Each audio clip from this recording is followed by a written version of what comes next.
Hey everyone, Karina here, and today we will be making London Fog ice cream. For those of you who don't know, that's just a fancy name for Earl Grey tea and milk and sugar as ice cream. And yeah, so let's get started. For this recipe, you're going to need 2 eggs, half a cup of sugar, 1 cup of heavy cream, 1 cup of whole milk, a pinch of salt, a teaspoon of vanilla, and 3 Earl Grey tea bags. This is a recipe adapted from our Food Before Us food blog. First, we're going to take our 2 eggs and use my egg separator to separate out the yolks. Then, I'm going to add a 1/4 cup of sugar to the egg yolks. Using my handy dandy whisk, I'm going to whip up the eggs and the sugar until they are light colored and fluffy. Set a pot on the stove and set the stove to medium heat. We need to measure out a cup of heavy cream. Oh, whoops, it doesn't look like I quite have enough. Good, I have some more. Whew! It's coming out a little bit globby, so I'm sure enough the bottle says to shake well. I guess I'll have to remember that for next time. We'll add our heavy cream to the pot. Then we'll get our whole milk and pour out 1 cup of that. And then add that as well.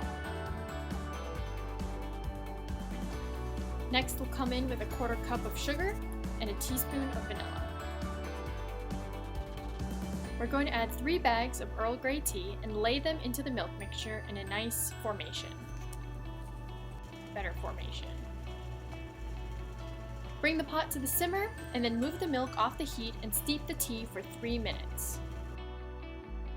In order to incorporate the eggs properly, we need to temper them. So while whisking, slowly add some of the milky tea mixture to the eggs. This will slowly bring up the temperature of the eggs and prevent them from scrambling when we add them into the pot.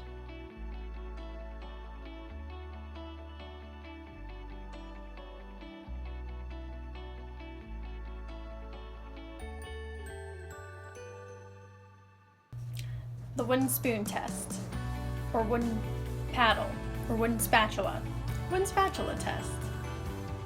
So the wooden spoon test checks if your custard is done by checking if it coats the back of a wooden spoon or spatula. If it sticks, it's ready to go. That's coating.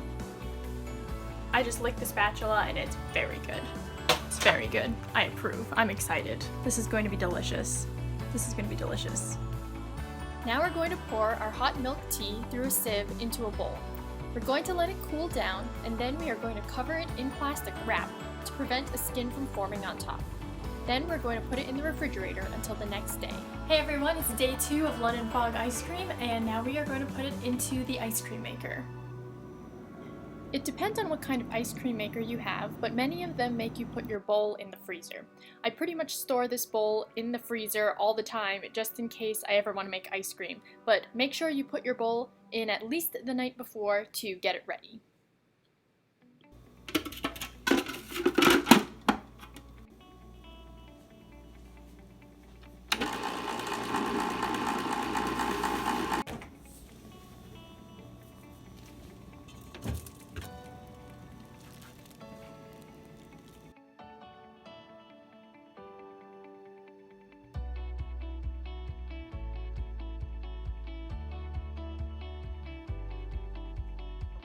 After you pour your chilled base mixture into the bowl, we're going to let it churn for 20 minutes. It'll start off pretty runny, but it'll continue to get thicker as time goes on. I'm so excited! So excited! I'm so excited! I'm so excited. Ice cream's all churned, ice cream's ready to go.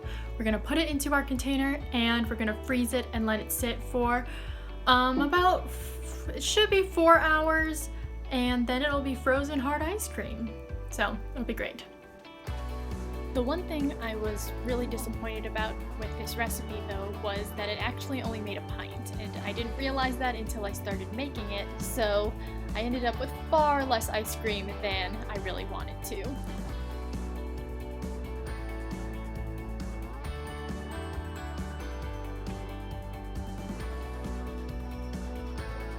Alright, here we go.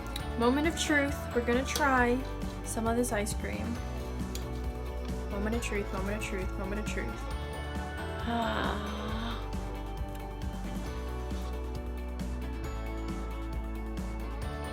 That tastes like Earl Grey tea.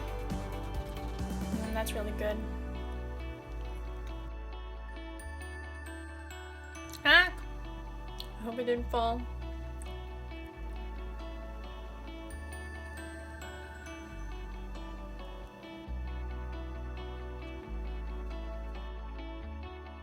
And there you have it, guys. Earl Grey tea or London Fog ice cream. Tastes the same all the other times I've tasted it during this process. It's very good. Texture's a little bit grainy, not gonna lie. And with that, have a good night. God bless. And remember, ice cream is an anytime food.